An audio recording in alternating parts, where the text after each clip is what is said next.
Hi అండి. Welcome back to my channel. PRAN pickle మీద అయితే చాలామందికి చాలా డౌట్సే ఉన్నాయండి. బయట తీసుకుంటుంటే నరాలు ఉంటున్నాయి, మీ దగ్గర కూడా అలానే ఉంటాయా, నరాలు తీయకుండానే ప్రాన్ పికిల్ పెట్టేస్తున్నారా అని అయితే చాలామందికి డౌట్ ఉంటుంది.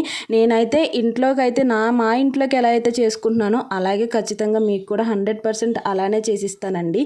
దాంట్లో అయితే నరాలన్నీ తీసేసి 2-3 సార్లు అయితే వాష్ చేసిన తర్వాతనే నేను పికిల్ అయితే పెడతాను. మీరు చూడొచ్చు, ఇవైతే 3 కేజీస్ రొయ్యలు అనమాట. 3 కేజీస్ పచ్చడికి వచ్చినవి.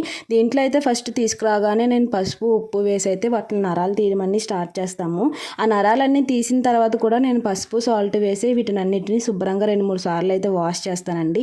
వాష్ చేసిన తర్వాతనే నేను వీటిని అయితే ఉడకబెడతాను. మీలో ఎవరికైనా కానీ ప్రాన్ పికిల్ కానీ చికెన్ పికిల్ కానీ కావాలి అనుకుంటే వాట్సాప్ నెంబర్ అయితే స్క్రీన్ పైన ఇస్తానండి. దానికైతే మెసేజ్ చేసేయండి.